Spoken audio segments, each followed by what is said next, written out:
বিশ্ব নবী নিজে প্রতিদিন 100 বার করে বলতেন, আল্লাহ তুমি আর চাই করো, আমার হিসাবটা তুমি সহজ করে দিও। আকাশের তারকা দেখতে পান? নবীজি জানিয়েছেন কেউ যদি আকাশের তারকা গণনা করে একদিন হয়তো শেষ করে ফেলবে। কিন্তু হযরত ওমর 26 বছর বয়সে মুসলমান হয়ে কয়েক বছরে যত নেকির কাজের আঞ্জাম দিয়েছে, কিয়ামত পর্যন্ত কেউ যদি হযরত ওমরের নেকি গণনা করে কোনোদিন শেষ হবে না। এ দুনিয়াতে জান্নাতের গ্যারান্টি পেয়েছে জীবিত অবস্থায় 10 জন, তার ভেতরে হযরত ওমর 2 নম্বরে। জান্নাতের দরজাগুলো তাকে ডাকতে থাকবে। এত বড় জায়গায় তিনি আছেন, এত বড় পাওয়ারফুল মানুষ, অথচ কিয়ামতে আল্লাহর সামনে দাঁড়াবে কি নিয়ে, এই নিয়ে চিন্তায় আছে। আমরা কোথায় আছি? কোরআনে কারীম জানাচ্ছে, এদিকে তাকান, ভ্যান যাচ্ছে। যাতে ভ্যান দেখেননি, মাহফিলের পরে আমি 10 মিনিট সময় দেব, ভ্যান দেখে বাড়ি যাবে। কি বলবো দোস্ত? আমি একটা গুরুত্বপূর্ণ বিষয় আপনাকে আমি আহ্বান জানাচ্ছি, আর আপনি ওইদিকে ভ্যান দেখতে তাকিয়ে আছেন। আমার তো মনে হয় এই রাস্তা দিয়ে যদি এখন পরিমণি হেঁটে যায় যে সব দৌড় দেবে। কোরআন জানাচ্ছে সূরা মারিজ, ওয়ালা ইয়াসআলু হামিমুন হামিমান ইউবাসসিরুনহুম ইয়াওয়াদ্দুল মুজরিমু লাউ ইয়াফতাদি মিন আযাবি ইয়াউমিযিম বিবানি। আল্লাহ পাক বলেন, ওই কিয়ামতে যখন আমি কঠিন সালসালা অবস্থা পয়দা করব, দৃশ্য দেখে সন্তান লজ্জা স্থান লাগবে না, পেট ফেটেই বের হয়ে পড়ে যাবে। পাগলের মতো মানুষ ছোটাছুটি করতে থাকবেন, বন্ধুর পরিচয় না দিয়ে পালাবে, অথচ একজন আর একজনের সাথে দেখা হবে তাও পরিচয় দেবে না। মানুষ নিজেকে বাঁচাতে এত ব্যতিব্যস্ত হয়ে পড়বে, শেষ পর্যন্ত নিজের আদরের সন্তানকে মুক্তিপণ হিসাবে দিতে চাইবে। বাংলার মুসলমানেরা, এটা যে বাস্তবতা কত কঠিন। আমি যখন জেলখানায় বসে বসে আয়াতগুলো পড়েছি যে বিবানী সন্তানকে মানুষ নাকি মুক্তিপণ দিতে চাইবে, আমি নিজের সাথে মিলিয়ে দেখলাম না, এই আয়াতটা মিলছে না আমার সাথে। তখন আমার মেয়েটা 1 বছর বয়স ছিল, এখন ওর 4 বছর, ফারিহা জান্নাত। মাঝে মাঝে ওর কথা কল্পনায় নিয়ে এসে ভাবতাম, আল্লাহ ওর প্রতি তুমি আমার ভালোবাসা মহব্বত এত বেশি পয়দা করে দিয়েছো। আল্লাহ রাসূলের পরে পৃথিবীতে এখনো পর্যন্ত আমার এই ছোট মেয়েটা আমার কাছে আদরের।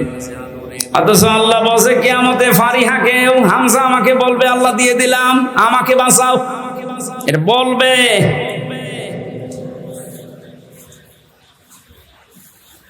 وصاحبته وأخيه وفصيلته التي تؤويه। আল্লাহ বলেন শুধু তোর সন্তান না, তোর স্ত্রীকে, তোর ভাইকে, তোর জ্ঞাতি গোষ্ঠী, তোর দলের লোক, তোর বংশের লোক, যারা তোকে আশ্রয় দিত সামাজিক ভাবে, রাজনৈতিক ভাবে, তাদেরকেও বলবি আল্লাহ দিয়ে দিলাম, তুমি আমারে কিছু বলবা না। এমনকি দুনিয়ায় যত সম্পদের মালিক ছিল সব দিতে রাজি হয়ে যাবে। এটা আমি কালকে কোর্টে বুঝেছিলাম যে অমাং ফিল আরদি জামিআ। কালকে হাজী সেলিম হাউ মাউ করে কাঁদছিল, বলছে কত সম্পদের মালিক আপনারে বেনে ধরবে না। অথচ হাউ মাউ করে কাল আসামির ওই কাঠগড়ায় দাঁড়িয়ে কি কান্না, ওর মনে কথা তো বলতে পারে না। আমার মনে হচ্ছে যদি কথা বলতে পারতো সঠিক ভাবে, বলতো বিচারপতি যা লাগে আমার সম্পদের সব নিয়ে যান, আমার এই অপমান থেকে বাঁচান। আল্লাহ ওইটা তুলে ধরেছেন, অমাং ফিল আরদি জামিআ।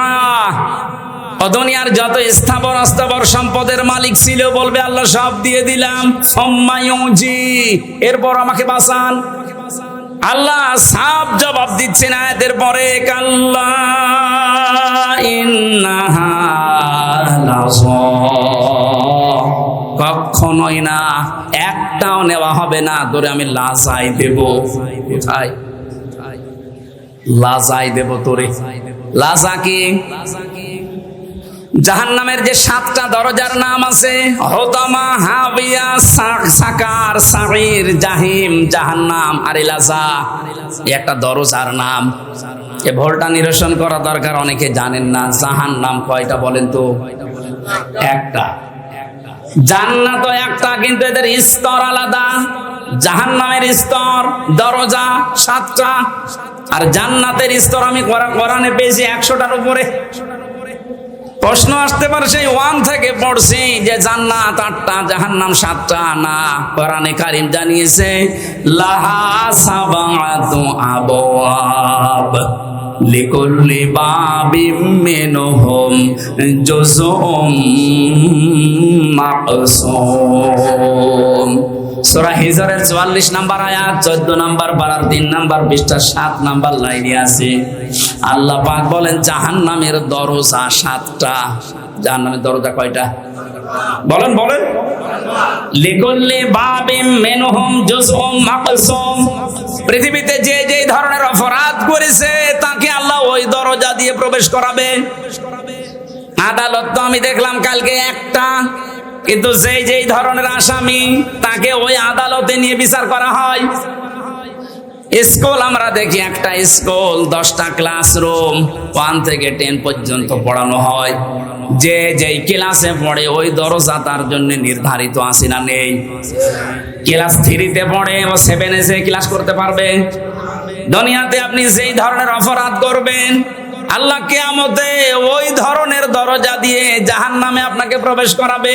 এখানে যেটার নাম আছে এটা 3 নাম্বার, এর নাম লাযা। নাম কি বলেন? বলেন। এই লাযায় আল্লাহ দেবের কাদের? এখানে 3টা গুণের নাম আছে, একটু মিলান তো নিজেদের সাথে। আমাদের ভেতরে যদি এই গুণগুলো থাকে আমরা কিন্তু অলরেডি জাহান্নামে লাযা যে দরজা এর উপযুক্ত হয়ে আছি। 1 নম্বরে আল্লাহ পাক বলেন নাযাআতাল লিশাওয়া। এটা এক কঠিন ভয়ঙ্কর জায়গায় লাযাটা, ওর ভেতরে প্রবেশ করলে আগে চামড়া খসে যাবে। শুনতে যত সহজ মনে হলো, বাস্তবতা কি অত সহজ? পৃথিবীতে এমন কোন ঘর আছে যে ঘরে ঢুকলে চামড়া উঠে যায়? না। মাটির নিচে যেই কয়দিনই ছিলাম ওরা প্রতিদিন মাঝে মাঝে আসতো আমারে, বলতো হুজুর আমরা এই যে এইগুলো দিয়ে নখ তুলি আর এগুলো দিয়ে চোখ তুলি। রিমান্ডে যে শাস্তি দেওয়ার জিনিস আছে আমার দেখাইতো, আমি যেন ওদের ওই ভয়তে সব বলে দেই। ওরা যেগুলো মিথ্যা আমারে বলতো না এগুলো এত মিথ্যা আমি বলতে পারবো না। যে বিষয়গুলো দেখিয়েছে যতক্ষণ পর্যন্ত শরীরে টাচ না করেছে একটা জিনিস আমার শরীর থেকে খসে নাই। আল্লাহ বলেন এমন লাযায় আমি দেব, প্রবেশ করতে দেরি সঙ্গে সঙ্গে তো চামড়া সব খুলে যাবে। কাকে ডাকবে এই লাযায় জানো? তাদউ মান আদবারা ওয়া তাওয়াল্লা। যে মানুষগুলো এই পৃথিবীর ময়দানে সত্যের দিকে আহ্বান করার পরও অ্যাবাউট টার্ন করে পেছন ফিরে মুখ ফিরিয়ে চলে গেছে, এ বাংলাদেশে এই চরিত্রের মানুষ বেশি। চোখে আঙ্গুল দিয়ে দেখানো হয় এটা সত্য পথ, এটা ন্যায়ের পথ, জানার পরে অনেকে অ্যাবাউট টার্ন করে অহংকার করে মুখ ফিরিয়ে চলে যাচ্ছেন। এটা যে কত বড় অপরাধ। কোরআনে কারিমের সূরা আরাফ 14 নম্বর পারার 14 নম্বর পৃষ্ঠার 7 নম্বর লাইনে 40 নম্বর আয়াত আল্লাহ নাযিল করেছেন এই জন্যই, ইন্নাল্লাযীনা কাযযাবু বিআয়াতিনা ওয়াস্তাকবারু আনহা লা তুফাত্তাহু লাহুম আবওয়াবুস সামা ওয়া লা ইয়াদখুলুনাল জান্নাহ। নরসিংদীবাসী একটু খেয়াল করেন, নিশ্চয় যারা আল্লাহর আয়াতকে মিথ্যা প্রতিপন্ন করে, মিথ্যা মনে করে। আপনারা বলতে পারেন কয় আল্লাহর আয়াত তো মিথ্যা মনে করি না, মিথ্যা প্রতিপন্ন করি না। শোনার পর আপনি ঘাড় ঘুরিয়ে চলে যান কোন কারণে? এইটাই তো মিথ্যা প্রতিপন্ন করা। আস্তাকবারু আনহা, আল্লাহর আয়াত শোনার পরে অহংকার করে মুখ ফিরিয়ে চলে যাওয়ার সময় আবার টিটকারি মারতে মারতে যায়। এদেশে নেই। এই কথা বলেন না কেন? আছে। আপনি এখনই চার দোকানে যান, দেখেন কি গীবত হচ্ছে ওখানে। আল্লাহ পাক বলেন অস্তাকবারু আনহা, শুধু চলে গেলে তো হয় না, অহংকার করে যাওয়ার সময় মুখ ফিরিয়ে চলে যাচ্ছে। ওয়ালা ইয়াদখুলুনাল জান্নাহ, এ মানুষগুলোর জন্য আমি আল্লাহ জান্নাত বরাদ্দ করি নাই। ইয়াদখুলুনা মুজারে বর্তমান, ভবিষ্যৎ, প্রেজেন্ট, ফিউচার। এদের জন্য এখন এরা মারা গেলে জান্নাতে যাচ্ছে না, ভবিষ্যতেও যাবে না। আকাশের কোনো দরজা এদের জন্য খোলা নেই। আবওয়াব, বাবের বহুবচন আবওয়াব, একটা দরজাও খোলা থাকবে না, সব বন্ধ আপনার জন্য। কতদিন পর্যন্ত আপনি জান্নাতে যেতে পারবেন না? আল্লাহ একটা উদাহরণ সেট করেছেন, হাত্তা ইয়ালিজাল জামালু ফি সাম্মিল খিয়াত, যতদিন পর্যন্ত উটের সূচের ছিদ্র দিয়ে উট প্রবেশ করে যেতে না পারে, ততদিন আপনি জান্নাতে যেতে পারবেন না। এই উদাহরণটা আল্লাহ সেট করলেন কেন? কারণ বাস্তবে আমরা যেটা দিয়ে বুঝি ভালো, ওই উদাহরণ আল্লাহ ওই বিষয়ের আগে সেট করে দেয়। আমরা এটা বুঝলাম কোনদিন সূচের ওই ছিদ্র দিয়ে উট প্রবেশ করা সম্ভব? আরো জোরে বলেন। আল্লাহর কোরআন শোনার পরে যারা অহংকার করে মুখ ফিরিয়ে চলে যাচ্ছেন, জান্নাতে যাওয়া আপনার জন্য এইরকম অসম্ভব। ওয়াকাযালিকা নাজিজিল মুজরিমিন, আল্লাহ পাক বলেন জালেম মুজরিম যারা, পাপিষ্ঠ যারা, এদেরকে আমি এভাবেই শাস্তি দিতে থাকবো। লাহুম মিন জাহান্নামা মিহাদু ওয়া মিন ফাওকিহিম গাওয়াশ ওয়া কাযালিকা নাজজিস যালিমিন। এই মানুষগুলোকে যখন কবরে রাখা হবে, সঙ্গে সঙ্গে আমি আল্লাহ জাহান্নামের চাদর ওর গায়ে পরিয়ে দেব, বিছানা বিছিয়ে দেব জাহান্নামের আগুনের বিছানা। আজ এই সমস্ত জালেম গুলো আল্লাহর আয়াত অস্বীকারী, অহংকার করে মুখ ফিরিয়ে চলে যায় যারা, এরা মারা যাওয়ার পরে দেখি ওপরে ফুলের স্তূপ পড়ে যায়। ওপরে আপনি ফুল যতই দেন, নিচে আল্লাহ আগুন লাগিয়ে দেবে। এই জন্য আমাদের সাবধান, আমরা যেন এই দুইটা আচরণ না করি। কোরআন শোনার পরে আবার টান করে চলে যাওয়া, অহংকার করা। 3 নম্বরে ওয়া জামাআ ফাআওয়া, আল্লাহ পাক বলেন দুনিয়ায় যারা মাল সম্পদ জমা করত আর সংরক্ষিত করার জন্য যারা চেষ্টা চালাতো, জালেমরা যা করেছিল হাত ছাড়া হয়ে যাবে কোনোদিন ভাবে নাই। কথা বলেন না কেন? সারা জীবন মনে করেছিল এটা স্থায়ী, এ কোনোদিন আমার হাত থেকে যাবে না। দুনিয়ার জীবনটা এরকম, আপনি কোনো কিছু স্থায়ী ভাবে রাখতে পারবেন না। আর পৃথিবীর নিয়মটা আল্লাহ এমন ভাবে বানিয়েছেন, কোন জিনিস যদি এক জায়গায় রাখেন দেখবেন নষ্ট হয়ে যাচ্ছে। লোহা যদি এক জায়গায় রাখেন, ব্যবহার না করেন, ঠিক থাকবে না জং ধরবে? এই কথা বলেন না কেন? আপনি পৃথিবীর সব জিনিস মিলাবেন, পানি যদি আপনি এক জায়গায় বেঁধে রাখেন, ঠিক থাকবে না নষ্ট হয়ে যাবে? পচন ধরবে, দুর্গন্ধ তৈরি হবে, পোকামাকড় তৈরি হবে। আর ছেড়ে দেবেন, যত ছাড়বেন তত সুন্দর স্বচ্ছ নির্মল পানি আসতে থাকবে। এলেম যদি কেউ এক জায়গায় রাখে, ওইটাও নষ্ট হয়ে যায়। জানা এলেম মানুষ ভুলে যায়। যত প্রচার করবেন, যত ওর উপরে কাজ করবেন, তত এলেম আল্লাহ আপনাকে বাড়িয়ে দেবে।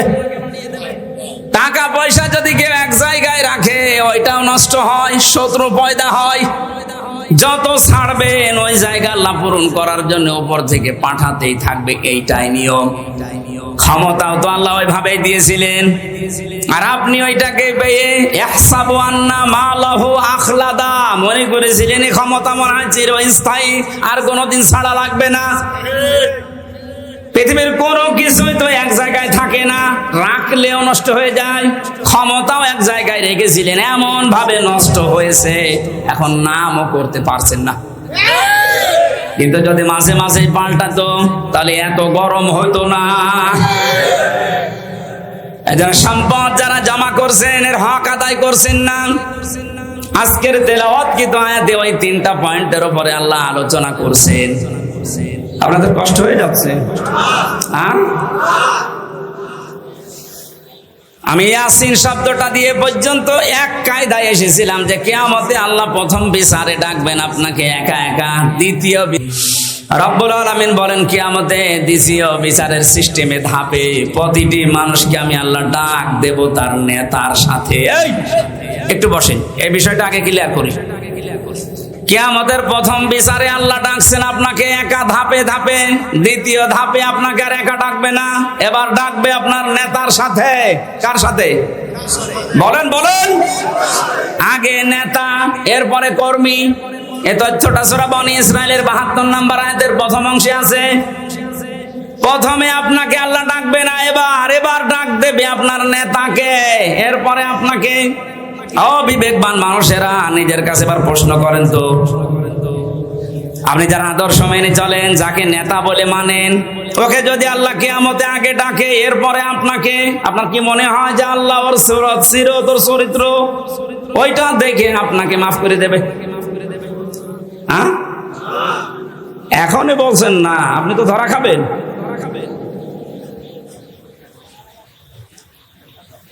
আপনি এই যে মানুষগুলোর দিকে তাকান, কত আগ্রহ নিয়ে এদিকে তাকিয়ে বলছেন না, কারণ আমি যারে মেনে চলি, যার আদর্শ মানি, ওকে আল্লাহ যদি আগে ডাকে আর আমাকে যদি পেছনে রাখে, ওর চেহারা দেখে আল্লাহ রাগ হয়ে যাবে। কথা বলে না কেন? ওর চেহারা দেখে যদি আল্লাহর রাগ হয়ে যায়, পেছনে আর তাকাবে না, ওরে সেখানে দেবে, আপনারাও দেবে ওখানে। এই জন্যই বলছি আদর্শ ঠিক করা লাগবে এক্ষুনি। বাড়ি যেয়ে ঠিক করবেন না, এক্ষুনি সিদ্ধান্ত নিয়ে যান।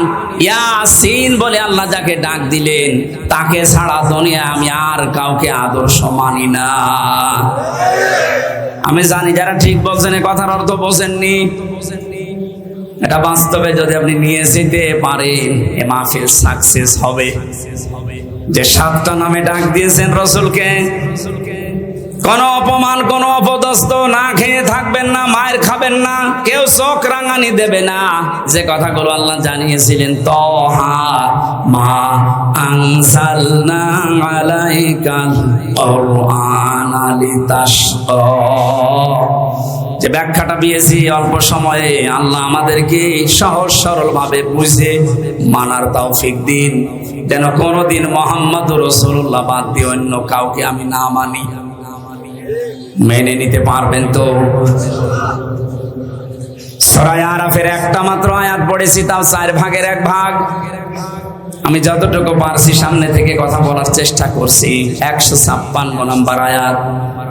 হযরতে মুসা আলাইহিস সালামের জামানায় তিনি আল্লাহর কাছে দেখা করতে গিয়েছিলেন তার এলাকার 40 জন নকিব নিয়ে, প্রতিনিধি নিয়ে। ওখানে ঘুরে আসার পরে বিশাল ঘটনা তাফসিরে আছে। আমি শিক্ষার জন্য 3টা বিষয় বেছে নিয়েছি। আল্লাহ রাব্বুল আলামিনকে তিনি বললেন, অগতুব লানা ফি হাদিহিদ দুনিয়া হাসানা ওয়া ফিল আখিরাতি ইন্না হুদনা ইলাইক।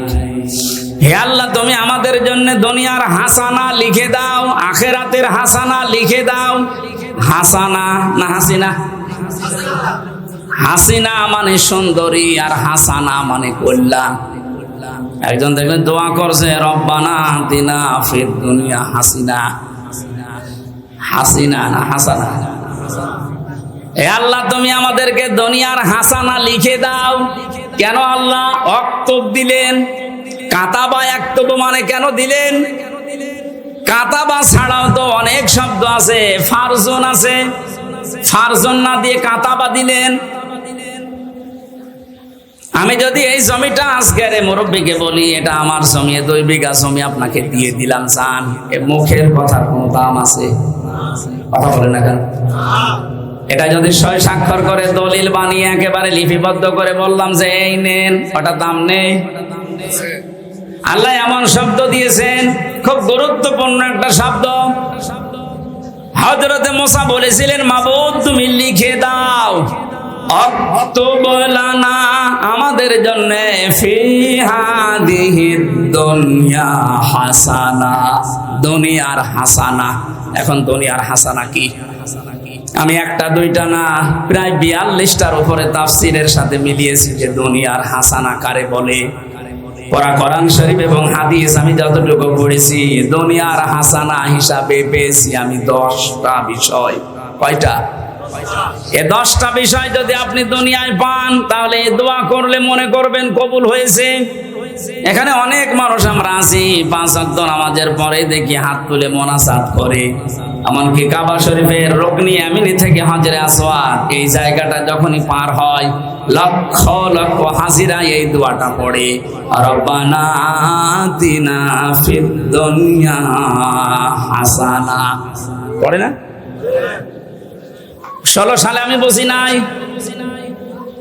18 সালে বসি নাই, এই যে 24 সালে জেলখানা থেকে বের হওয়ার পরে গিয়েছিলাম, এবার আমি বুঝেছি এর ভেতরে কি আছে। এত মানুষ কেন এই দোয়া করছে? আল্লাহ দুনিয়ায় হাসানা, কল্যাণ, স্বস্তি, শান্তি, নিরাপত্তা। 99টা অর্থ আছে হাসানার। তাফসীরের ভেতর থেকে সামারাইজ করে করে আমি 10টা এনেছি। হযরত ইবনে মাসউদ থেকে হাদিসটা বর্ণিত, তিনি বলেন কেউ যদি এই রব্বানা আতিনা ফিদ দুনিয়া হাসানা, হে আল্লাহ দুনিয়ায় হাসানা দাও, আর এই দোয়া যদি আল্লাহ কবুল করে থাকেন, দুনিয়ার জীবনে আল্লাহ তাকে 10টা জিনিস দান করবেন। জোরে বলেন সুবহানাল্লাহ। 1 নম্বরে দুনিয়ার হাসানা হচ্ছে, আপনি যদি কারোর সাথে কথাবার্তা বলেন, আপনি যে ধর্মের লোক হন, যদি কথাবার্তা বলেন, আপনার কথা হবে মার্জিত, নরম। এই বিষয়টা অনেকের ভেতরেই নেই। বিশ্ব নবীকে আল্লাহ জানিয়েছিলেন, ফাবিমা রহমাতিম মিনাল্লাহি লিনতালাহুম ওয়ালাউ কুনতা ফাসসান গালিজাল কলবি লানফাক্কু মিন হাওলিকা। হে নবী, আপনার হৃদয় যদি কঠোর হয়ে যেত, তাহলে মানুষজন আপনার কাছে ভিড়তো না।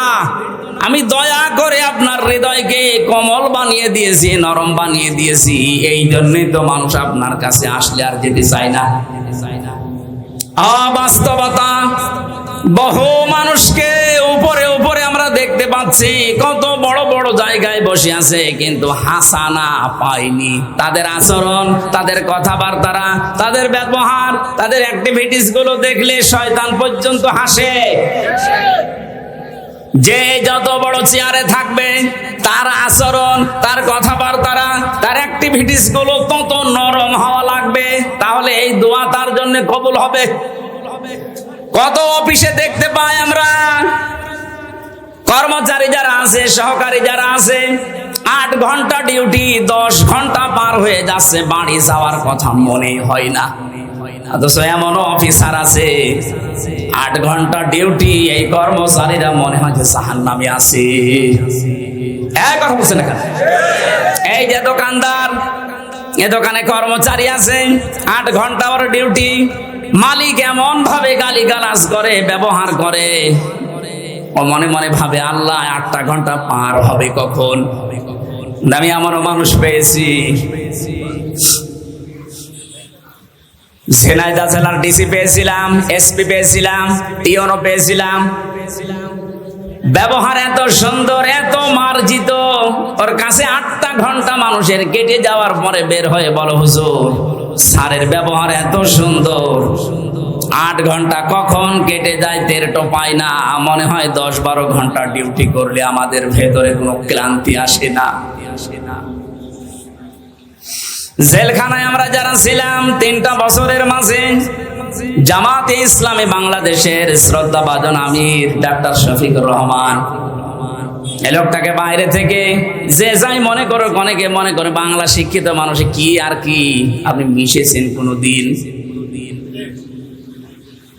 আমি প্রথমে তার সাথে ছিলাম 4 দিন। মানুষ যে এত নরম হতে পারে, অথচ উনি তো আমার মতো হামসা না। সারা দেশের জামাত ইসলামের মতো এত বড় সংগঠনের আমির, তার যে ব্যবহার, তার কোমল সে এত হৃদয়, এত নরম। আমি হাত তুলে বসে আছি, আমার কোনো কান্নার ভাব নেই, অথচ লোকটা হাত তুলতে দেরি হতো, চোখে পানি আসতে দেরি হতো না। মানুষের ব্যবহার এত নরম হতে পারে, মাঝে মাঝে মনে করতাম আল্লাহ জান্নাতি মানুষ যদি আমার মনে হয় কাউকে দেখতে, এই লোকটার দিকে তাকালে আমার মনে হয় এটা জান্নাতি মানুষ।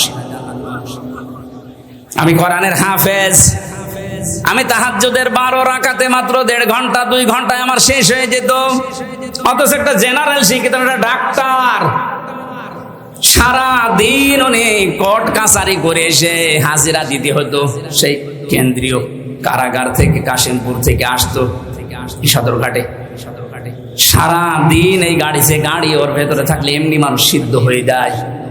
সিট হচ্ছে টিনের সিট, আর যেভাবে ধাক্কা লাগে 4-5 ঘন্টা যাওয়া আসা করতে প্রায় 6-7 ঘন্টা সময় চলে যায়। শরীর তো ক্লান্ত হয়ে বসলেই ঘুম লেগে যাওয়ার কথা। আমার মতো যুবক মানুষ কোর্টে হাজিরা দিতে গেলেই পড়ে যেতাম। আর এই রকম ধরনের 70 বছর, প্রায় ওনার বয়স 65 থেকে 70 বছর, এ মুরব্বী মানুষটা এত কষ্ট স্বীকার করে এসে, তাও আমার তো 2টা মামলা, আর ওনার মামলা কত উনি নিজেও জানে না। এতগুলো মামলা মাথার উপরে নিয়ে হাজিরা দিয়ে, ওনার ছেলে বউ অসুস্থ হয়ে হাসপাতালে, ওনার নিজের দলের লোকগুলো সব পালিয়ে বেড়াচ্ছে, কেউ জেলখানায় ভর্তি হয়ে আছে। এরকম কঠিন পরিস্থিতিতে কোনো আলোর সন্ধান নেই। সপ্তাহে 4-5 দিন করে এত দূর থেকে হাজিরা দিয়ে এসে রাতের বেলা 8টা 9টা 10টার সময় যখন ঢুকতো, বললাম তার খাবার খাবেন না? খাবার ভাত খাইতো না, তরকারি ওই সবজি, তাও জেলখানার যে সবজি। খাবার পরে কিছুক্ষণ জিকির করা, দরুদ শরীফ পড়ে 2-1 ঘন্টা ঘুমানোর পরে তাহাজ্জুদের নামাজে দাঁড়িয়ে যতটুকু মুখস্থ আছে পড়তো। আর এই যে সেজদা, আমার 12 রাকাত নামাজ শেষ হয়ে যাচ্ছে, ওনার এক সেজদায় 1.5 ঘন্টা 2 ঘন্টা কেটে যাচ্ছে। মানুষের ভেতরে ইখলাস না আসলে, তার ভেতরে ভালোবাসা মানুষের এমনি জন্ম নেই।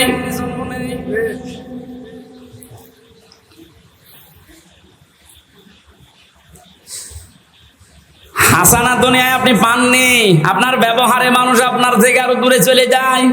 কোরআনে কারীম জানাচ্ছে, ওয়াকুলু লিন-নাসি হুসনা।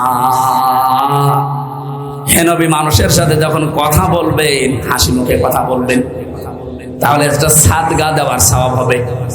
আল্লাহকে এখানে জানিয়েছে যে মুসলমানদের সাথে যখন কথা বলবেন হাসি মুখে বলবেন। লিন-নাসি লিল মুসলিমিনা দেয়নি। আমরা যারা দুনিয়ার হাসানা কামনা করি, খালি দোয়া করি, আল্লাহ দুনিয়ায় হাসানা দাও, দুনিয়ায় হাসানা দাও, 1 নাম্বারটা তো এখনো পর্যন্ত পেলাম না। আমার ব্যবহারটা নম্র হওয়া লাগবে, আমার ব্যবহারটা নরম হওয়া লাগবে, তাহলে দুনিয়ার হাসানা আমরা পাবো। 2 নাম্বারে একটা করে সব বলতে গেলে তো আয়াত শেষ হবে না, আবার 12টাও বেজে যাচ্ছে। খুব তাড়াতাড়ি সামারাইজ করে বলছি, কেউ যদি মনে করে যে দুনিয়ার হাসানা পেয়েছি, তাহলে সে যেন তার স্ত্রী, উত্তম স্ত্রী তার ঘরে আনতে পারে। উত্তম স্ত্রী কোনটা? যেটা সব সময় সিরিয়াল দেখে, স্বামীর মুখে মুখে তর্ক করে, কোন জিনিস কম পড়লে শুধু বরদোয়া দেয়। ফেরাউনের স্ত্রী হযরতে আসিয়ার জীবনে পড়েছি। পৃথিবীতে যত কঠিন স্বামী আছে, তার মতো এরকম ভয়ঙ্কর স্বামী কারো কপালে জোটেনি, জুটবেও না। এত বড় ভয়ঙ্কর ছিল লোকটা। নিজের স্ত্রীর হাতের ভেতরে প্রেক লাগিয়েছে, পায়ের ভেতরে শলাকা দিয়েছে, মাথার উপরে গরম তেল ঢেলে দিচ্ছে, মানুষজনকে দিয়ে কাপড় চোপড় সব খুলিয়ে উলঙ্গ করেছে। পৃথিবীর কোন স্বামী তার স্ত্রীর সাথে আচরণ করেছে আমি শুনি নাই, পড়িও নাই। অথচ মহিলার সাথে যখন এগুলো করা হচ্ছিল, জিবরাইল এসে জান্নাত সামনে ধরেছে। উনি তো বলতে পারতো ঠিক আছে আমি জান্নাতি চাই, বলেননি। আল্লাহকে ডাক দিয়ে বলেছিলেন, রব্বি নাজ্জিনি, হে আল্লাহ তুমি আমাকে বাঁচাও, আমার এই স্বামী এবং স্বামী যাদেরকে দিয়ে আমার উপরে অত্যাচার করাচ্ছে, তাদের কবল থেকে তুমি আমাকে বাঁচাও, কিন্তু তুমি রাগ করে আমার স্বামীর উপরে গজব দিও না। নরসিংদের মা বোনেরা, কত বড় ভয়ঙ্কর অবস্থায় আছে আপনি একটু নিজেকে দাঁড় করানো জায়গায়। এত বড় কঠিন অবস্থায় থাকার পরেও শুধু নিজেকে বাঁচানোর আহ্বান জানিয়েছিলেন, মাবুদ তুমি আমাকে বাঁচাও, কিন্তু আমার স্বামীর উপরে তুমি গজব দিও না। আর আপনি একটা সাবান কম হলে বরদোয়া দেন, আপনি মানুষ।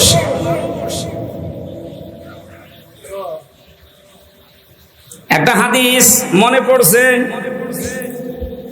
মেয়েদের জন্য বলছি, আল্লাহর নবী জানিয়েছেন 6 প্রকার মানুষকে আল্লাহ বিনা হিসাবে বিনা বিচারে জাহান্নামে দিয়ে দেবে। আমি একটা বলেছি এর ভেতরে, এ পৃথিবীতে যাদের আদর্শ বিশ্ব নবী ছিল না। 2 নম্বরে, যে মহিলাগুলো নিজের স্বামীর সাথে সংসার করতে রাজি না, ওনারা খালি বারবার সংসার ভাঙতে চায়, তালাক নিতে চায়। একটু কোনো জিনিস কম পড়লে শুধু খোঁটা দেয়। 3 নম্বরে, যে মহিলাগুলো এই পৃথিবীতে জেনে হোক না জেনে হোক কিছু কিছু হলে খালি আন্দাজে মানুষের উপর অপবাদ দেয়, এটা বাংলাদেশে এখন বেশি। 4 নম্বরে, যারা অভিশাপ দেয়, এটাও মেয়েদের ভেতরে বেশি। এক কথা বলছেন এখানে। 5 নম্বরে, যারা ঝগড়া বাঁধলে সে গালি দেয়, এটা মনে হয় এলাকায় নেই।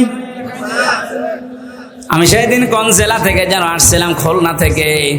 আসার সময় এক বরফ বিক্রেতা, ওই যে আইসক্রিম বিক্রি করে, ওই লোকটা এক বাড়ির পাশে দাঁড়িয়ে 2 মহিলা গালি গালাজ করছিল, সে জনমের গালি, ওইটা আবার ভিডিও করে তুলিয়েছে, তুইলে মাইকে বাজাচ্ছে।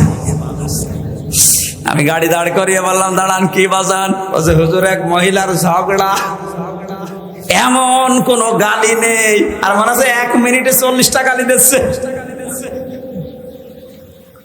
মেয়েরা যারা এসেছেন, যত রাগ হোক গালি নিয়ে আসবেন না মুখে, কারণ মুনাফিক যারা, তাদের 4টা চরিত্র: কথা বললে মিথ্যা বলে, ওয়াদা করলে খেলাফ করে, আমানত রাখলে খেয়ে ফেলে, আর ঝগড়া হলেই গালি দেয়। এলাকায় গালি দেন কার? হাত তোলেন তো। এই ওয়াজ মনে হয় এই এলাকায় করা ঠিক না, কারণ এই এলাকায় গালি নেই। এরপরে যাদের হৃদয় কঠিন হয়ে যায়, ওই যে নরম হৃদয়ের মালিক তো হাসানা পায়, আর যারা হৃদয় আবু সেহেলের মতো কঠিন হয়ে যায়। আমার মাঝে মাঝে এই পয়েন্টটা নিয়ে মনে হয়, আল্লাহ, যারা আয়না ঘর বানিয়েছে দুনিয়ায়, তাদের হৃদয় তুমি কি দিয়ে বানিয়েছো? একটা লোককে আপনি 1-2 ঘন্টা 5 ঘন্টা 1 দিন 2 দিন রেখেও তো ছেড়ে দিতে পারতেন। 8 বছর 10 বছর রেখে দিয়েছে, দুনিয়ার মানুষ জানেও না যে বেঁচে আছে, মরে গেছে। তাও যদি ওখানে জামাই আদরে রাখতো, তাও তো হয়তো। আমার সাথে যে আলেম ছিল মুফতি ফখরুল ইসলাম, ও ভাই আমারে বলছিল যে আমার র্যাবে মাটির নিচে নিয়ে এই পায়ের ভেতর দিয়ে হাত দিয়ে ওই যে বড় বড় শিক আছে, ওই শিক ধরিয়ে তালা লাগিয়ে দিয়েছে। শোয়া কি জিনিস আমি কোনোদিন বুঝি নাই। মাঝে মাঝে ভাবতাম, আল্লাহ আমাকে যত শাস্তি দেয় দিক, যদি একটু শুইতে দিত। বাস্তবতা কোথায় গিয়ে ঠিকেছে দেখেন। এমনিতেই যদি বসিয়ে রাখে ওই কবরের মতো জায়গায়, তাই তো পাগল হয়ে যাওয়ার কথা। এরপরে খাবারের যে সিস্টেম, যে খাবারই দিত মনে তো কেউ খেয়ে মনে হয় দিচ্ছে। মাকানো খাবার, একটা বাটির ভেতরে 4-5 রকমের তরকারি দিয়ে, ডাল দিয়ে খাওয়া যায়। আর এইভাবে পায়ের ভেতর দিয়ে হাত দিয়ে যদি আপনি এখানে দরজার সাথে যে গ্লাফ আছে, এইটা ধরে যদি আপনাকে এই হ্যান্ডকাপ লাগিয়ে বলে বসে থাকেন, টয়লেটে যাবেন সর্বোচ্চ 1.5 মিনিট সময় পাবেন। এভাবে যদি আপনি 5 দিন 7 দিন 10 দিন কষ্ট দিয়েও বলতেন, যা সংশোধন হয়ে যাবে, ছেড়ে দিলাম। একটা মানুষকে আপনি 8 বছর 10 বছর রাখলেন, আপনার মনের ভেতরে কোনো কিছু আসে নাই, আপনি আর মানুষ নেই, আপনি জানোয়ারের চাইতেও খারাপ হয়ে গেছে। আল্লাহ যদি সব বিষয় আপনাকে মাফ করে দেয়, আয়না ঘরের কারণে আপনার বিচার হবে। যারা এর সাথে জড়িত প্রত্যেকের বিচার এই মুহূর্তে এক্ষুনি করা দরকার। আর কিয়ামত পর্যন্ত আয়না ঘর নামে বাংলাদেশে যেন কোনো কিছু না হয়। এই কথা বলে না কেন? এদের শাস্তি যদি ত্বরান্বিত করা না হয়, পরবর্তীতে কোন সালেম যদি আবার দেশে আসে, ওরাও কিন্তু আবার এরকম কিছু করবে। আপনি দোয়া করেন বারবার, আল্লাহ তুমি আমাকে হাসানা দাও। হাসানা আপনি কি নিচ্ছেন? আপনার হৃদয়টা এখনো পাথরের চাইতেও শক্ত। স্ত্রী হিসাবে যাকে নিয়ে এসেছেন, 4টা জিনিস দেখার জন্য নবীজি বলেছিলেন যে বংশ দেখবা, চেহারা দেখবা, সম্পদ দেখবা, আর দিনদারি দেখবা। উপরের 3টা যদি নাও পাওয়া যায়, যদি দেখো যে দিনদার পরিবারের মেয়ে নিয়ে আসবা, সংসারে শান্তি পাবা। এখনকার বাবা মা গার্জিয়ানরাও এটা চাই না, যারা বিয়ে করি আমরা তারাও চাই না। এই জন্য দুনিয়ার হাসানাও নেই। কোরআনে কারীম দোয়া শিখিয়েছে, মোনাজাত কর আমার কাছে, রব্বানা হাব লানা মিন আজওয়াজিনা ওয়া যুররিয়াতিনা কুররাতা আয়ুনি ওয়াজআলনা লিল মুত্তাকিনা ইমামা। আল্লাহর কাছে মোনাজাতে বলা হচ্ছে, মাবুদ তুমি আমাদেরকে দুনিয়ায় বউ দাও, এমন বউ দাও, এমন সন্তান দাও যাদের দেখলে আমার অন্তর ছুড়িয়ে যায়। জোরে বলেন আমিন। আখিরাতের হাসানা এতগুলো বলে ব্যাখ্যা করলে সময় লাগছে। অক্তব লানা ফি হাদিহিদ দুনিয়া হাসানা ওয়া ফিল আখিরা, আল্লাহ আখিরাতে হাসানা দাও। আখিরাতের হাসানা 5টা। কয়টা? আখিরাতের 1 নাম্বার হাসানা হচ্ছে মরণ যেন ভালো হয়। ভালো মরণ ওইটা যেটা গলায় দড়ি দিয়ে হয়, যেটা বিষ খেয়ে হয়। কি ভালো মরণ? ওইটা যেটা শাহাদতের মরণ হয়। শহীদ আবু সাইদ নামের আগে দেখেছেন কি শব্দ? শহীদ। এটা খেলা করার জিনিস না। আজ অনেকে টল করে যে বুক পেতে দিল, গুলি খেয়ে শহীদ হয়ে গেল। না, কে বলেছে? দেওয়াল চাপা পড়ে মরলে যদি শহীদ হয়, পানিতে ডুবে মরলে যদি শহীদ হয়, সাপে কেটে মরলে যদি শহীদ হয়, জালেমের সামনে, জুলুমের সামনে বুক পেতে জীবন দিয়ে গেল, শহীদ হবে না? মানে শহীদ আবু সাইদ 100% বিশ্বাস করবেন আপনিও শহীদ, কারণ জালেমের জুলুমের সামনে জীবনটা দিয়ে গেছে। এই কারণে আপনি এখনো পর্যন্ত এই পারমিশন ছাড়া কথা বলতে পারছেন। আগস্টের 5 তারিখের আগে এতগুলো মানুষ পারমিশন ছাড়া এই জায়গায় বসে থাকা সম্ভব হতো? 14 জনের কাছে পারমিশন নেওয়ার পরেও এখানে আসতে দেয় না। আর 5 তারিখের পরে ডক্টর মোহাম্মদ ইউনূস একবারে ঘোষণা দিয়েছে, অন্যান্য ধর্মের মানুষেরা যেভাবে ধর্ম পালন করে, এদেশে কোরআন প্রচারে কোনো মহারথীর কাছে অনুমতি নেওয়ার প্রয়োজন নেই। কিচ্ছু না হোক, পরাধীন থেকে অন্তত এই স্বাধীনতার সুখটা তো পেয়েছেন, যে আমার ধর্মের কথা বলতে, ধর্মের কথা শুনতে অন্তত কোনো জালেমের কাছে পারমিশন নেওয়া লাগবে না।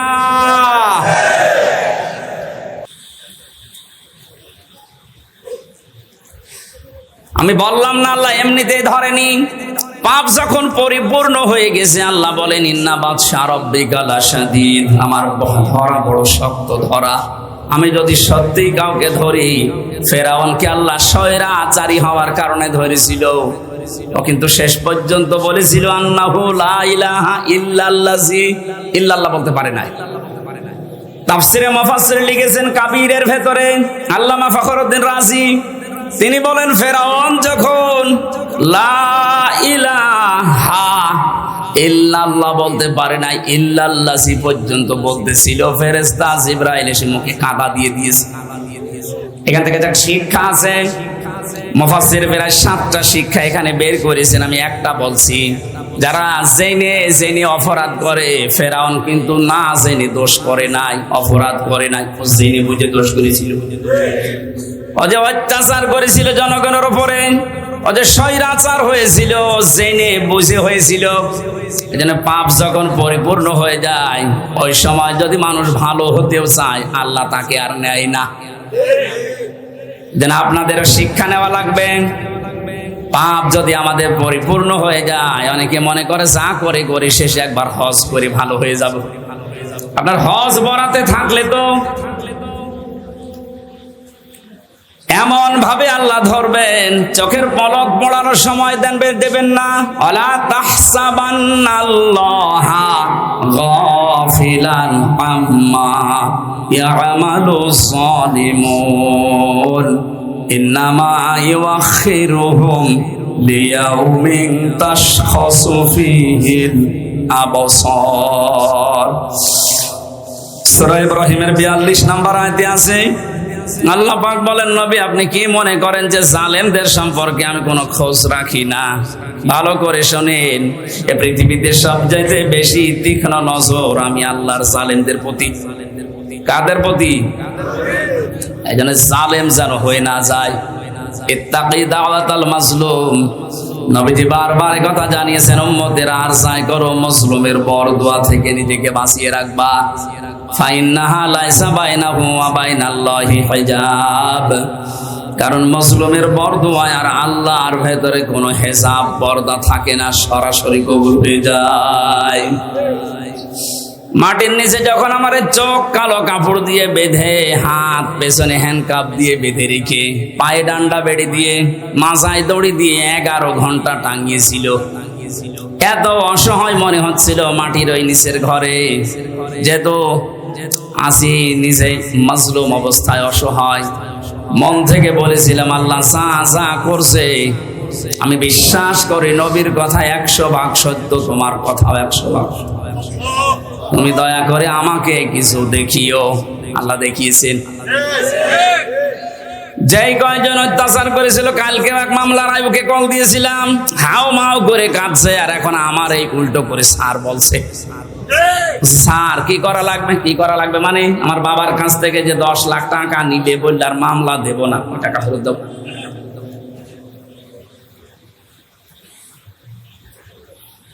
পাপ এমন পর্যায়ে পৌঁছিয়েছে, আমার নিজেরটাই বললাম, বাকি ওই যে ছোট হুজুর যেটা রফিকুল মাদানি আমার সাথে ছিল 2 মাস, আমার বলছে, হুজুর আমি তো ছোট মানুষ, আমার সাথে যা করেছে বলার মতো না।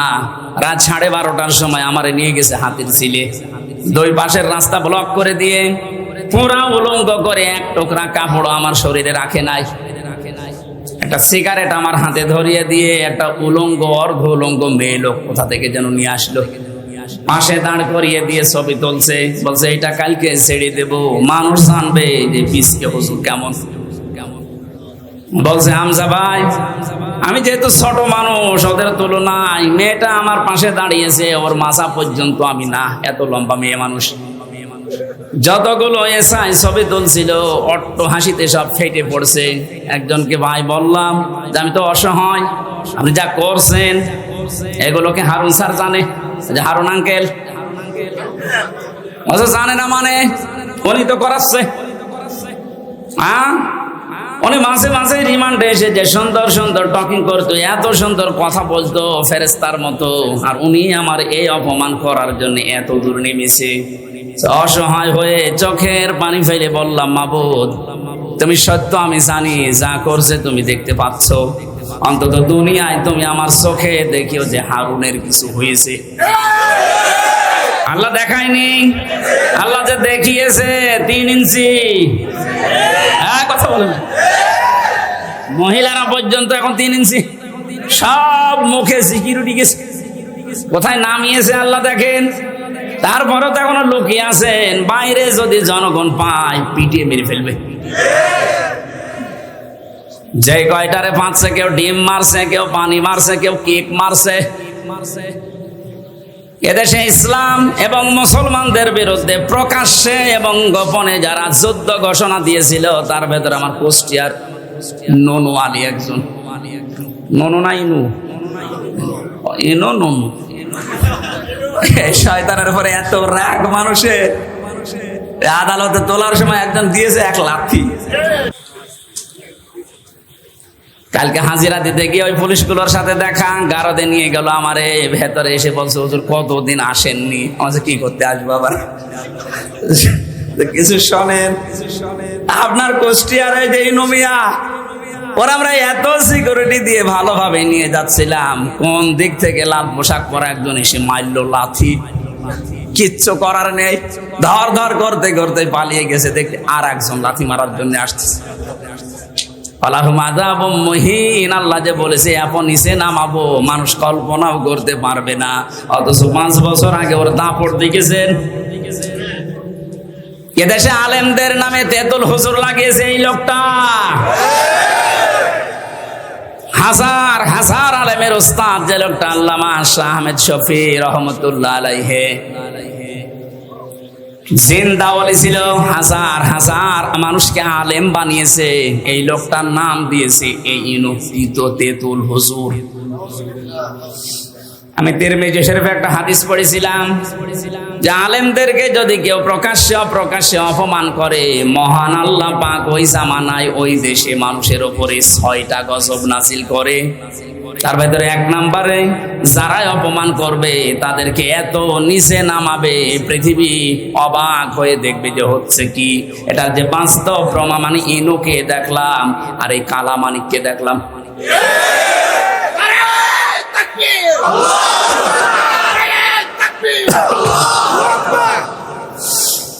নরসিংদীবাসী, এবার আমি তাফসীরুল কোরআন মাহফিলে তাফসীর আকারে কথা বলার চেষ্টা চালাচ্ছি, ভালোভাবে শোনেন।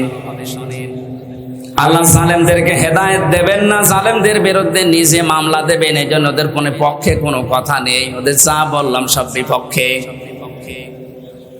আল্লাহ কোরআনে কারীম আমাদেরকে দিয়েছেন লিতাশকার জন্য না, দুঃখ পাওয়ার জন্য না, না খেয়ে থাকার জন্য না। বন্যা দিয়ে প্রতি বছর বছর আমাদেরকে মেরে ফেলবে আর আমরা শুধু সুবহানাল্লাহ পড়ে যাব, এই জন্য দেয়নি। আল্লাহ পাক বলেন কোরআন কেন দিয়েছি জানেন? যে নামগুলো দিয়ে আল্লাহ কোরআনে কারিমে বিশ্ব নবীকে ডাক দিয়েছেন। আমি কোরআন পড়ে নবীর নাম পেয়েছি বিশেষভাবে 7টা। কয়টা? 1 নম্বরে আল্লাহ ডাক দিয়েছেন ইয়াসিন, 2 নম্বরে তহা, 3 নম্বরে মোহাম্মদ, 4 নম্বরে আহমদ, 5 নম্বরে আব্দুন বা আব্দুল্লাহ, 6 নম্বরে মুজাম্মিল, 7 নম্বরে মুদাসসির। আপনি প্রতিটি শব্দের দিকে খেয়াল করে মিলান তো। প্রথম নাম আল্লাহ তাকে ডাক দিলেন ইয়াসিন। ইয়া হরফে নেদা, ইয়া মানে হে, সিন মানে সাজ্জেদ। তাফসীরে কাবীর আল্লামা ফখরুদ্দিন রাজি রহমাতুল্লাহ আলাইহি এই সিন শব্দের ব্যাখ্যা করতে গিয়ে তিনি 5টা অর্থ বের করেছেন। আলেম যারা আছেন একটু খেয়াল করেন। 1 নম্বরে সিন মানে সাজ্জেদুল আলামিন, 2 নম্বরে সিন মানে সাজ্জেদুল বাশার, 3 নম্বরে সিন মানে সাজ্জেদুল কাউনাইন, 4 নম্বরে সিন মানে সাজ্জেদুল আম্বিয়া, 5 নম্বরে সিন মানে সাজ্জেদুল মুরসালিন। আমি কি কাহিনী শুরু করব? আমি তো কোরআনে কারিম দিয়ে ব্যাখ্যা করছি। আল্লাহ পাক বলেন যে 5টা নামে ডাক দিলাম। এই 5টি অর্থের ভেতরে মুফাসসিরিন ইকরাম প্রায় 27টা বিষয় তারা এখানে ব্যাখ্যা দিয়েছেন। 1 নম্বরে নবীকে সাজ্জেদুল আলামিন এ নামে ডাকার কারণ কি? আলম মানে এই পৃথিবী, জগৎ, আর আলামিন মানে জগৎ সমূহ।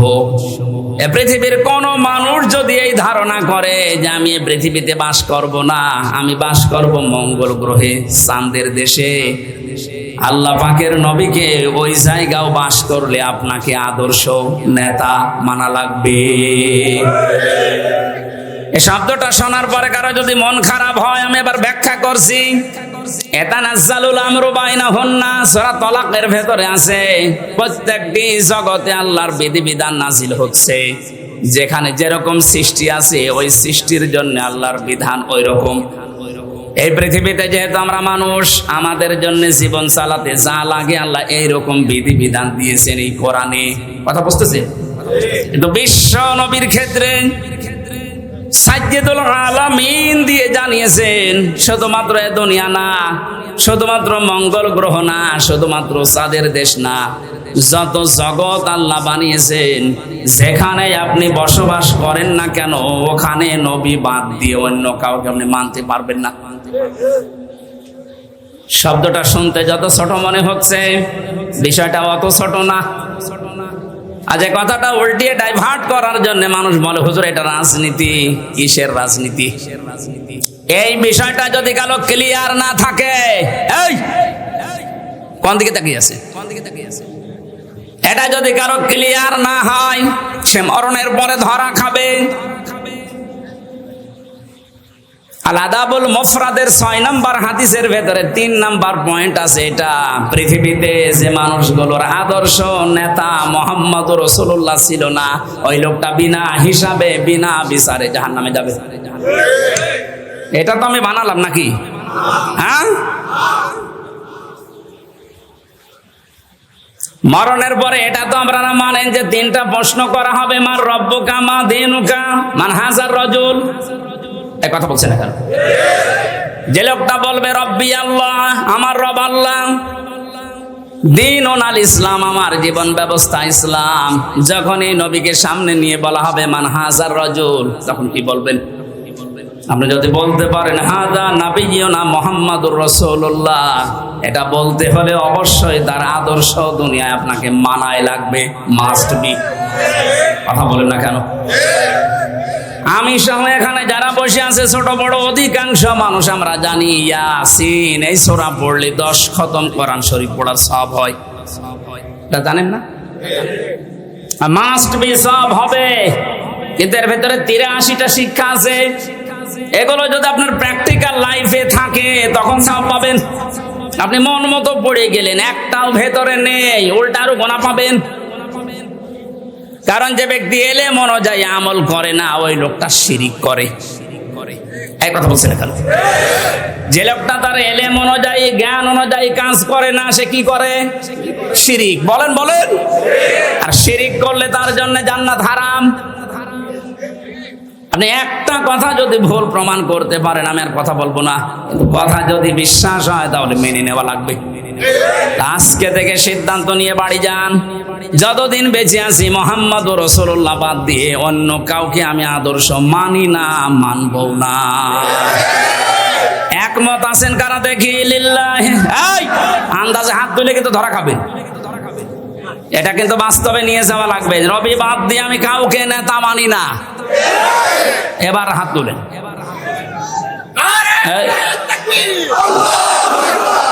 আপনি হাত নামান, আপনার দরকার না।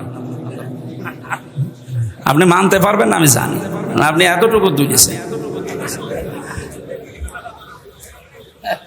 আমি আপনাকে বাঁচার জন্য বলছি ভাই, আমি খেলা করার জন্য এখানে বসিনি।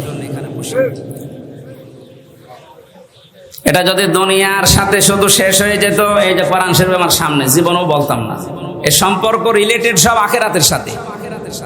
কারণ মানুষকে আল্লাহ মরণের পরে যখন বিচার করার জন্য তুলবেন, এক একজনকে তুলবেন আলাদা আলাদা ভাবে তার নিজের সামনে, নাকি 10 লক্ষ একবারে?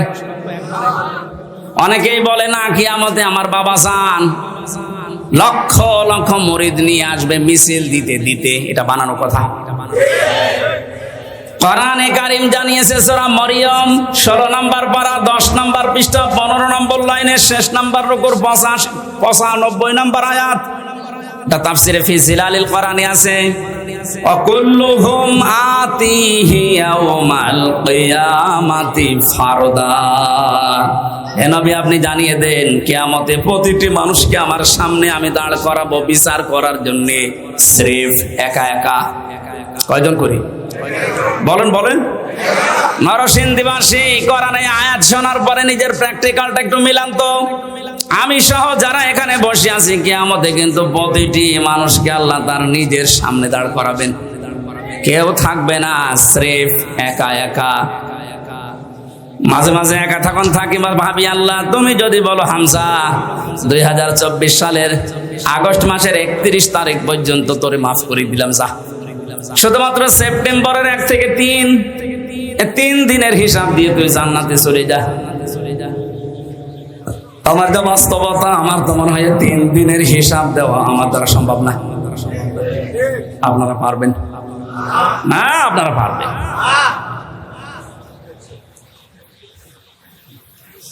বিচারের যে সিস্টেম গুলো, ধাপ গুলো আমি কোরআনে পেয়েছি।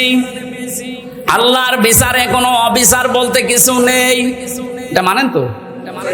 আল্লাহর বিচারে কোনো অবিচার, বলেন বলেন। আল্লাহর বিচারে ন্যায় বিচার যদি উনি করেন কেউ জান্নাত পাবে না। আল্লাহ যদি ন্যায় বিচারও কারো সাথে করে জান্নাতে যাওয়া সম্ভব না, কারণ 1 গ্লাস পানির হিসাবও দিতে পারবেন না। আল্লাহর কাছে মাপ পাওয়ার জন্য, বাঁচার জন্য একটা উপায় আছে, উনি যদি দয়া করে ক্ষমা করে দেয়। কাবা শরীফ যখন তাওয়াফ করছিলাম, 6ষ্ঠ চক্কর একটা দোয়া আমার মনে এসেছে, আল্লাহুম্মা ইন্না আলাইয়া হুকুকান ফিমা বাইনি ওয়া বাইনিকা। আল্লাহর কাছে বলা হচ্ছে রব্বুল আলামিন কাবা আমার সামনে, আমি তোমার গোলাম, তুমি আমার মালিক। আমি গোলাম হিসাবে তুমি আমাকে বহু কিছু দিয়েছো, নেই থেকে তুমি আমারে হামজা বানিয়েছো, কিন্তু তুমি আমার মালিক হিসাবে, আমি গোলামের কাছে, আমি দাসের কাছে তো তুমি অনেক কিছু পাবে, আমি তো কিছুই দিতে পারলাম না। একটা রাস্তা আমার খোলা আছে, আল্লাহ তুমি এই কাবার সামনে নিয়ে বলছি, দয়া করে আমারে মাফ করে দাও। ও নরসিংদীবাসী, হিসাব শুধু নাম শুনেছি, জীবনে কোনদিনকে সম্মুখীন হয়েছি আমরা? এটা যে কত বড় কঠিন, যারা এই চিন্তায় থাকতো তাদের জীবনই আল্লাহ পাল্টিয়ে দিয়েছে। খলিফাতুল মুসলিমিন হযরত ওমর রাদিয়াল্লাহু তাআলা আনহু তার সন্তানটাকে মাদ্রাসায় দিয়ে আসলেন আব্দুল্লাহ। ওখানে প্রধান বিচারপতি হযরতে আলীর সন্তান হোসাইনও পড়ে, বারবার কলম ফেলে দিচ্ছে, ডাক দিয়ে বলে, আব্দুল্লাহ তুলে দাও, তুলে দাও, তুলে দাও। তিনবার বলার পর ওনার কাছে রাগ হয়ে বলে, হোসাইন তুমি বারবার কলম ফেলে দাও, আমারে তুলতে বলো, আমি কি তোমার খাদেম, চাকর নাকি? হযরত হোসাইন মুখফসকে বলেই ফেলেছেন যে তুমি শুধু চাকর না, তুমি চাকরের বাচ্চা, চাকর। ছোট মানুষ তো বোঝে নাই কথার অর্থ। একবারে বাড়িতে গেছে, তার বাবা কিন্তু দেশের প্রেসিডেন্ট, ডাক দিয়ে বলছে, আব্বা আমি আর মাদ্রাসায় যাব না। কেন? হোসাইন আমারে গালি দিয়েছে, শুধু আমাকে না তোমাকেও ছোট করেছে। চাকরের বাচ্চা, চাকর বলেছে, এতগুলো মানুষের সামনে তুমি বিচার করো নাই, মাদ্রাসায় পড়া, আমি যাব না। ঠিক আছে, এখন না, জমার দিন বিচার করব। জমার দিন যখন হাজারো মানুষ সামনে বক্তব্য দেওয়ার সময় তিনি বললেন, সাহাবীরা আমি একটা বিচার করব, হোসাইন এখানে আসো, হ্যাঁ সামনে আসো। ডাক দিয়ে বললেন, তুমি আমার সন্তানটাকে চাকরের বাচ্চা, চাকর বলে গালি দিয়েছো, খাদেমের বাচ্চা বলে। হযরত হোসাইন বললেন, হ্যাঁ। কেন বললে? হযরত হোসাইন বলে, খলিফা বুকে হাত দিয়ে বলেন তো, আপনি কি আমার নানার খাদেম ছিলেন না?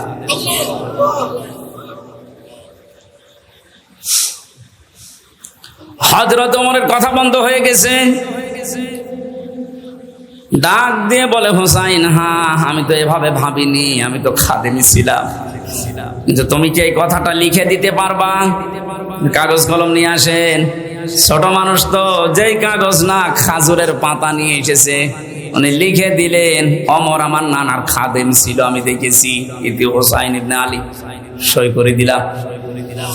কাগজটা হাতে নিয়ে হযরত ওমর চুমা খেলেন। ডাক দিয়ে বলেন, নবীর সাহাবীরা বিচার হয়ে গেছে। হযরত হোসাইন তো ছোট মানুষ, বলে, আব্বা বিচারই শুরু করলে না, কি করে হয়ে গেল? হযরত ওমর বলে, সন্তান আমার, যে বিচার করেছে এটা দুনিয়া না আখিরাতেও কাজে লাগবে। আমি যখন মারা যাব, এই কাগজটা আমার কাফনের ভেতরে দিয়ে দিও। ময়দানে মাহশারে আল্লাহ যখন আমাকে তুলবে স্রেফ একা একা, জীবনে কিছুই যদি আল্লাহর ভালো না লাগে, ওনার কাছে যদি পছন্দ না হয়, এই কাগজটা তুলে দেখাবো, মাবুদ তাকাও এদিকে, দেখো তোমার নবীর নামে লিখে দিয়েছি আমি নবীর খাদেম ছিলাম। এই ওসিলা হলো আজকে তুমি আমার মাফ করে দাও।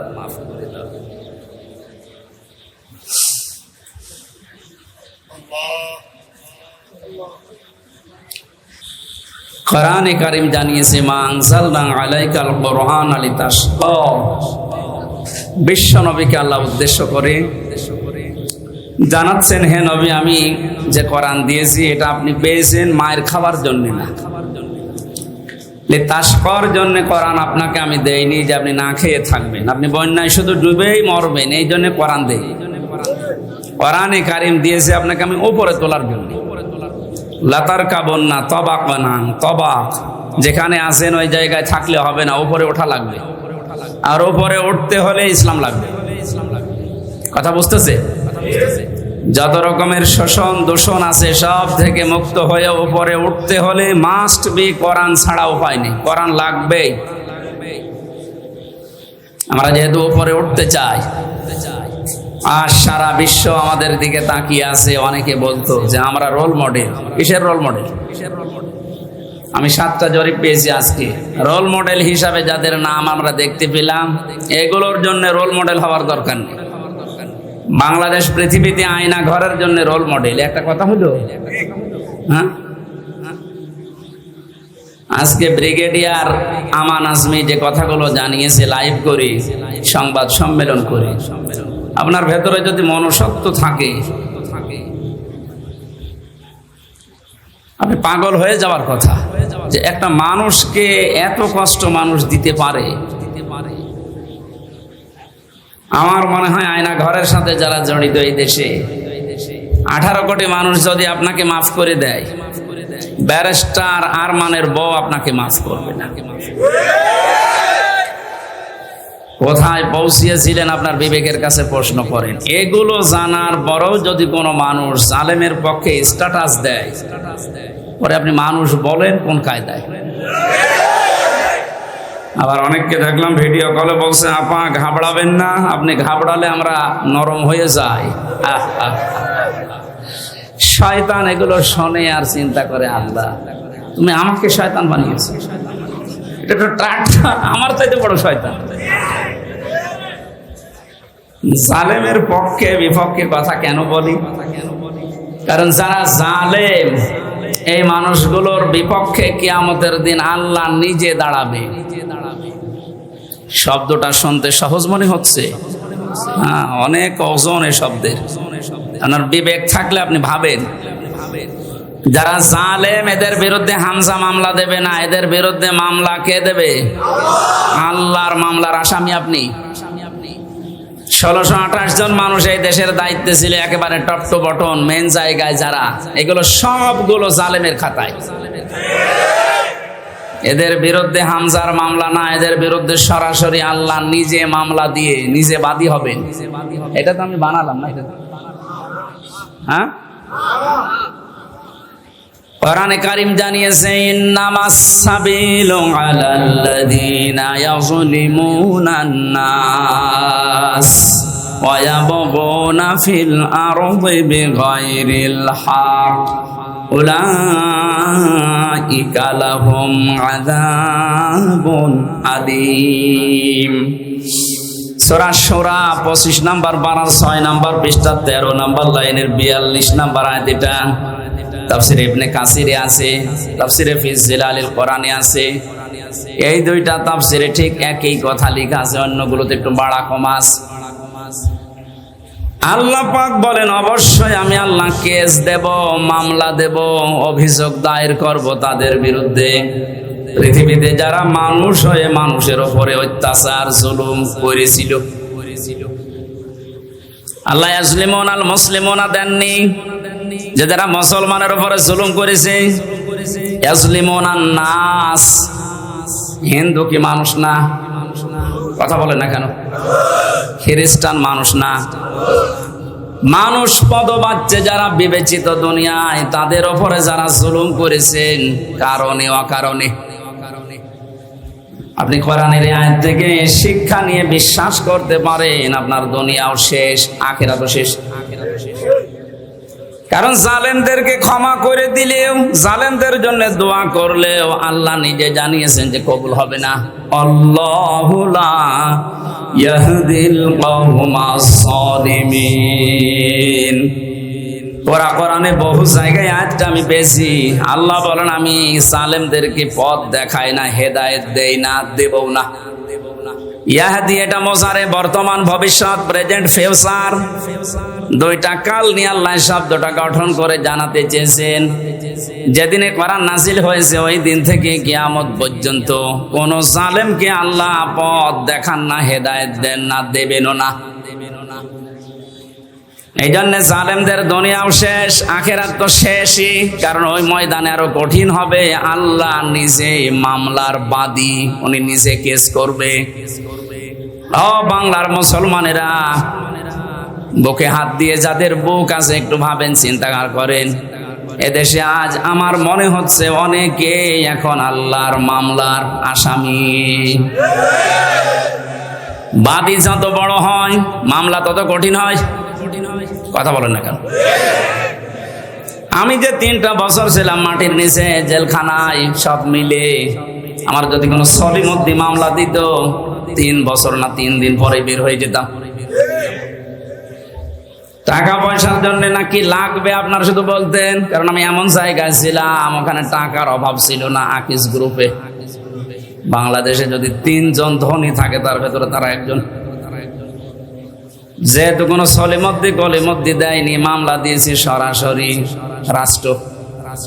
এই জন্য বহুবার চেষ্টা চালিয়েছে মামলা জামিন করাতে।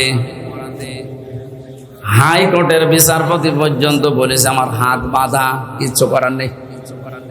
অথচ মামলাটা কি, আমার ওয়াজ শুনে নাকি একজন উদ্বুদ্ধ হয়ে কাশি নিয়ে গেছে সংঘাত ভাঙতে। জজ সাহেব পর্যন্ত গতকালকে আমার মামলা সব খারিজ করে দিয়েছে। অথচ এই জজই 3 বছর ট্রাইব্যুনাল চালিয়েছে। আমি কালকে বলতেও গেলাম, স্যার 3টা বছর পর আজকে মামলা আপনি ঢিসমিস করে দিলেন, কাগজ ফেলে দিলেন, যে যা কি বিচার করব, এর ভেতরে কোনো মাল ম্যাটারেস নেই। আপনি এতদিন পর্যন্ত এটা দেখেননি। বললে হয়তো বলতো যে হুজুর কি করব, হাত বাঁধা। বিচার ব্যবস্থাটা একটু ইঙ্গিত দিলাম। বাকি জায়গাগুলো যে কত দুর্নীতিগ্রস্ত হয়েছিল তার প্রমাণ দেশের সব চাইতে বড় মসজিদের ইমাম পর্যন্ত পালিয়েছে। যে দেশের কেন্দ্রীয় মসজিদের ইমাম পর্যন্ত পালিয়ে যায়, বাকিগুলো আর বলার অবকাশ রাখে? কোথায় পৌঁছিয়েছিল?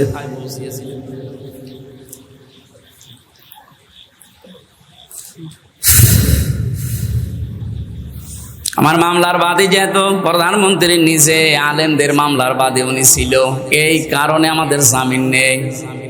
অপরাধ যাই করেন না কেন জামিন হবে না।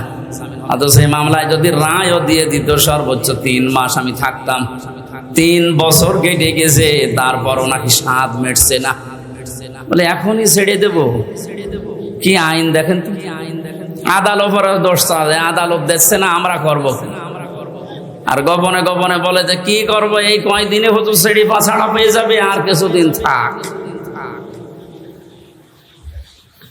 জালেমরা যখন ক্ষমতায় থাকে, চেয়ারে থাকে, মনে করে আল্লাহ মনে হয় দয়া করে মায়া করে ভালোবেসে আমাদের চেয়ারে বসিয়ে রেখেছে। ওয়ালা ইয়াহসাবান্নাল্লাযীনা কাফারু আন্নামা নুমলি লাহুম খায়রুল লিআনফুসিহিম ইন্নামা নুমলি লাহুম লিয়াজদাদু ইসমা ওয়ালাহুম আযাবুম মুহিন।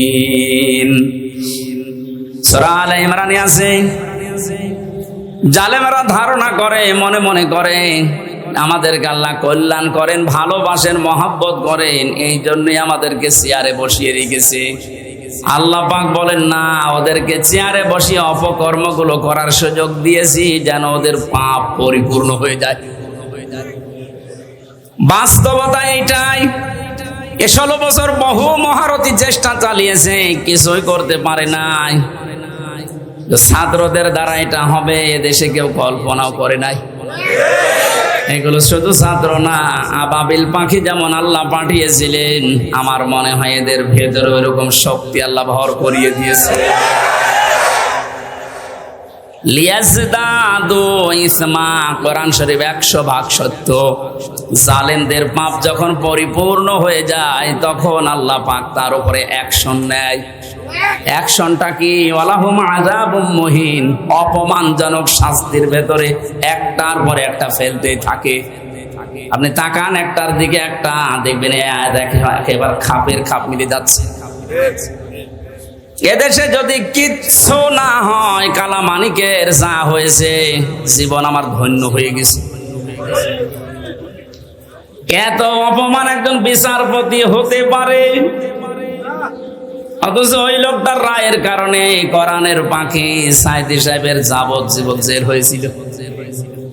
ওর মন ভরে নাই, ও লিখেছিল না আমি ফাঁসি দিতে পারলাম না, আমি দুঃখে। মহান আল্লাহ পাক প্রতিশোধ নিয়ে এমন জায়গায় তারে পৌঁছিয়েছে, আমার মনে হয় এই বাংলাদেশে এত নিচে কাউকে আল্লাহ নামায়নি। ওর বিসি পর্যন্ত উড়ে গেছে। এটা ট্রাকশো থেকে যেন ডাবিং করে বলছে, হ্যাঁ তারপরে আমার বিসিতে মারবে।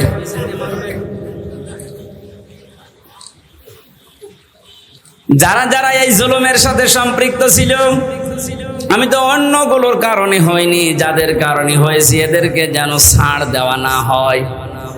বিশেষ করে কাউন্টার টেররিজম বানিয়ে বাংলাদেশকে বিশ্বের দরবারে জঙ্গি আছে এই দেশে এই ধোয়া তুলে বহু মানুষকে বিনা অপরাধে গুম করে রেখেছিল। এই মনিরুল, আসাদুজ্জামান, ডিসি মান্নান, এদেরকে যদি বিচার না করে এভাবে ছেড়ে দেন, কিছুদিন পরে দেখবেন এর পেট থেকে যেটা আসবে ওটা আরো বড় হারামি হবে। এটা আমি বানালাম। হযরত নূহ আলাইহিস সালাম দোয়া করেছিলেন, আকালা নূহুর রাব্বি লা তাযার আলাল আরদি মিনাল কাফিরিনা দাজ্জারা ইন্নাকা ইন তাযারহুম ইউদিল্লু ইবাদাকা ওয়ালা ইয়ালিদু ইল্লা ফাজিরান কাফফারা। হযরত নূহ একেবারে অতিষ্ঠ হয়ে শেষ পর্যন্ত বলেছিলেন, মাবুদ, এ কাফেরদের একটা আন্ডা বাচ্চা পর্যন্ত যেন ছাড় না পায়। ওদেরকে তো তুমি শেষ করবা, ওদের বাচ্চারা যেন না থাকে। ওদের আন্ডা বাচ্চা যেটা থাকবে ওর পেট থেকে যারা আসবে পরবর্তীতে ওরাও তোমার বান্দাদেরকে বিপদগামী করবে। এই 16 বছরের রেজাল্ট এইটা। এদের পেট থেকে যেগুলো আসে ওইগুলো ডবল হারামি হয়। গতকালকে আমার সামনে তুলছিল হাজী সেলিমকে, ওই যে ফেরেশতা দেখলাম, শয়তানও অত নিচে নামে নাই, মুখ দিয়ে কথা বের হয় না, নৌকা বলতে গেলে হৌকা বলে ফেলে। অথচ ওর চরিত্র কত খারাপ, কালকে মানুষ এই কোর্টে নেওয়ার সময় অনেকগুলো দেখিয়েছে। এ মুরব্বী মানুষ, শরীর চলে না, প্রতিবন্ধী শুনলাম, অবৈধ মেয়ে লোক ছাড়া ওর রাত কাটে না। তার নামের আগে দেখেছেন হাজী সেলিম। এর অবস্থায় যদি এই হয় শরীর চলে না, যাদের শরীর অল্প একটু চলে তাদের অবস্থা কত নিচে আপনি কল্পনাও করতে পারবেন না।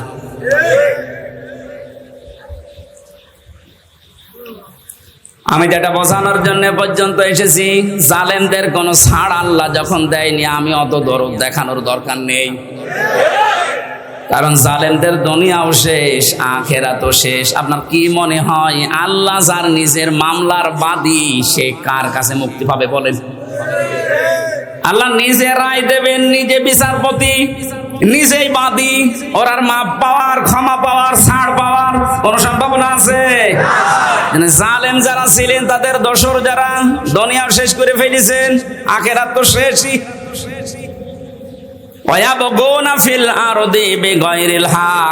দুই নম্বরে আল্লাহ মামলা দেবে, কেস করবে তাদের বিরুদ্ধে। ভালো করে শুনেন, আল্লাহ নিজে মামলা দেবে, কেস করবে, অভিযোগ দায়ের করবেন। 2 নম্বরে তাদের বিরুদ্ধে যারা পৃথিবী শান্ত হয়ে যাওয়ার পরে আবার বিশৃঙ্খলা তৈরি করার জন্য বিদ্রোহ করে। এই 5 তারিখের পর থেকে এই 3 তারিখ পর্যন্ত যেটা 7-8 বার হয়ে গেল। সংখ্যালঘু নাম দিয়ে হিন্দুদের দিয়ে চালিয়েছিল, কিন্তু হালে পানি দেয়নি। এক কথা বলে না কেন? এরপরে আনসারদের দিয়ে, তাও মানেনি। এদেশের জনগণ এবং ছাত্ররা সজাগ ছিল, এজন্য সব বলে দিয়েছে যে আমাদেরকে যেগুলো করাচ্ছে আপনি করতে গেলেন কেন? দেশটা তো বেশ শান্ত হয়ে যাচ্ছে। এদেশকে উপরে তোলার জন্য কিছু করার দরকার নেই, শুধু এই দরবেশের মতো যারা টাকা পাচার করেছে এই টাকাগুলো নিয়ে আসেন, এমনি দেশ দাঁড়িয়ে যাবে। 36,000 কোটি টাকায় দরবেশের, অথচ পদ্মা সেতুই মাত্র 32,000 কোটি টাকা লেগেছে। ও টাকাগুলো আসলে ওরকম সেতু আরেকটা বানানো যাবে। দরবেশের অবস্থা যদি এই হয়, বাকি যেগুলো দরবেশ না, ধরবেশ, তাদের অবস্থা কি বলেন তো? আমি কয়েকদিন আগেও বাইরের কয়েকটা রাষ্ট্র ঘুরে আসলাম, ওদের যে বেগম পাড়া দৃশ্য দেখলে চোখ কপালে উঠে যাবে। কি করেছে কি তারা!